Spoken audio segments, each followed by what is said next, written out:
کہ دیگر ادیان میں جو توبہ کے انداز ہوتے تھے اس سے بھی اللہ نے بدلا. پہلے توبہ کے لیے شرطیں ہوا کرتی تھیں کہ آپ توبہ کرنا چاہتے ہیں پہلے مال پیش کریں، پہلے یہ کریں، پہلے اس طرح کریں، اس کے بعد توبہ کے لیے آئیں. بہت ساری شرطیں ہوتی توبہ کی، اور اگر کوئی توبہ کرنا چاہتا ہے تو اس کے لیے توبہ کرنا ایک مشکل ترین عمل ہوتا.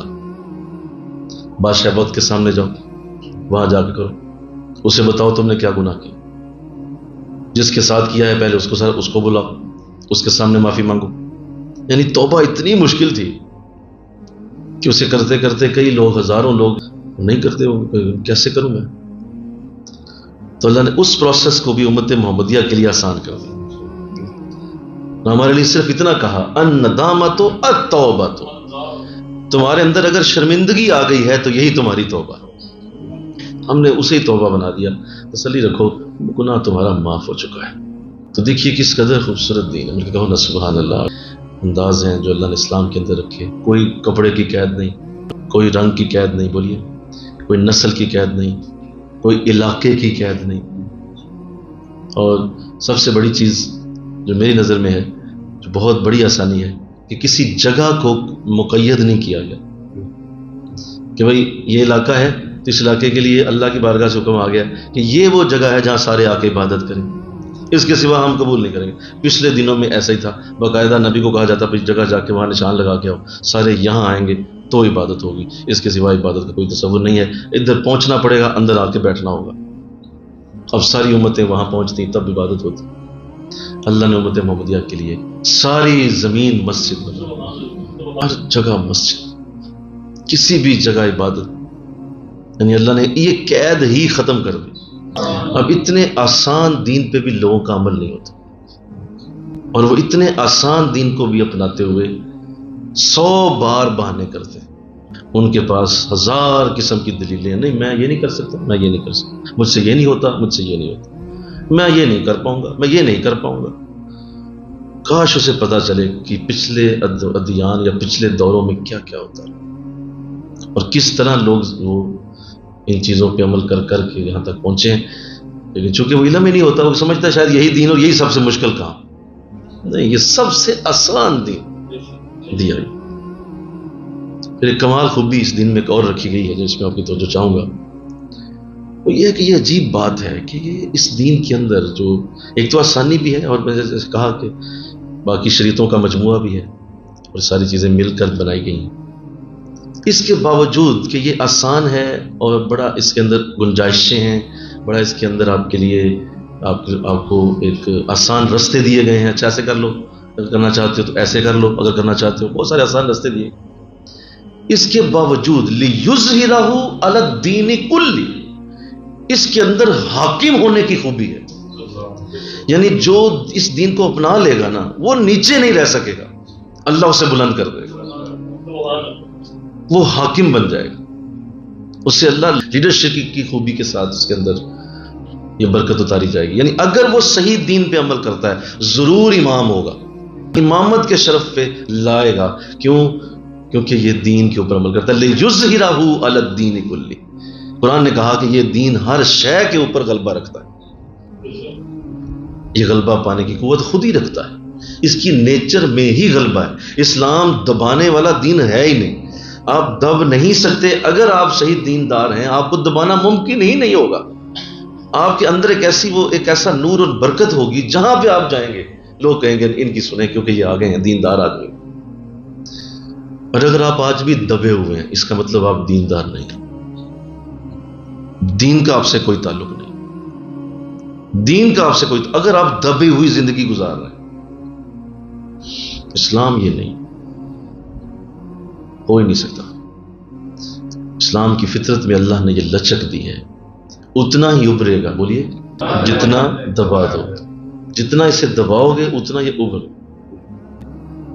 وہ لوگوں کا امام بنا ہے، چاہے لوگوں کے دین کا امام بنے، فقہ کا امام بنے، طریقت کا امام بنے، لوگوں کے شعور کا امام بنے، ذہن کا امام بنے، لوگوں کی معیشت کا امام بنے، اللہ کے سامنے انہیں پیش کرنے میں امام بنے. کوئی بھی انداز ہو، مار کھا رہا ہو زمانے کی، وہ مار کھا رہا ہو لوگوں کی، کیسے ہو سکتا ہے؟ آپ مسوی نہیں ہو سکتے، آپ عیسوی نہیں ہو سکتے. اور سب سے بڑی بات آپ محمدی ہو، آقا دو جہاں کا بھی انداز آپ کے اندر ہو، تو بتائیے آپ کیسے رہ سکتے ہیں؟ یہ باتیں نہیں ہیں، بولو نا بھائی، یہ پریکٹیکل ہے، یہ ہوگا اگر صحیح روح کے ساتھ دین اسلام کو اپنا لیا جائے تو آپ سروائیو کر ہی نہیں سکتے سوائے اس کے کہ اللہ آپ کو بڑا کرے، ممکن ہی نہیں، اس کی فطرت ہی نہیں ہے۔ یہ میری نماز پڑھ پڑھ کے سجدے ٹھوک ٹھوک کے، اور بھائی اس کا رزلٹ بھی تو دیکھو کہ تمہاری زندگی میں کیا آ رہا ہے، اس کے آگے وہ جو اس کا جو آؤٹ کم ہے، جو اس کے ساتھ آنا ہی آنا ہے، وہ کدھر ہے؟ بھئی اگر یہاں پہ جو ہے وہ آگ لگے گی تو حرارت آئے گی، بولیے نا، وہ تو اس کے ساتھ ہی ہے نا، زیادہ تو نہیں ہو سکتی۔ یہاں پانی آئے گا تو ہر چیز گیلی ہوگی کیونکہ اس کے ساتھ ہے، آپ اسے علیحدہ تو نہیں کر سکتے، پانی گیلا کرتا ہے۔ اسی طرح اگر آپ خوشبو لگائیں گے تو فرد کا احساس تو ہوگا کیونکہ فرد اس کے اندر ڈالی گئی ہے۔ ایسے ہی دین کے اندر اونچا ہونا ہے، بلند ہونا ہے، بڑا ہونا ہے۔ کتنی قومیں برباد ہو چکی ہیں، کتنے علاقے تہس نہس ہو چکے ہیں، ان کے سمندروں کے اندر ان کی جو ہے وہ باقیات بھی ڈوب چکی ہیں، پہاڑوں کے پہاڑ اللہ نے سمندروں کے اندر ڈبو دیے، بڑے بڑے جو ہے ان کے جو جتنے بھی ان کی عمارتیں اور ان کے بڑے بڑے محل وہ سب اللہ نے ختم کر دیے۔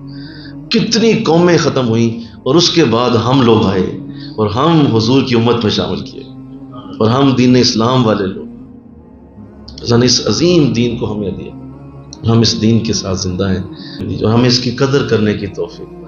اچھا یہ بھی بات سمجھ لیں، اسی دین کی جو اعلیٰ ترین خوبیاں ہیں اور اسی دین کے جو اعلیٰ ترین اخلاق ہیں، انہیں جب اٹھایا گیا تو طریقت بنائی گئی۔ یہ سارا کچھ کیا تھا بولیے؟ شریعت۔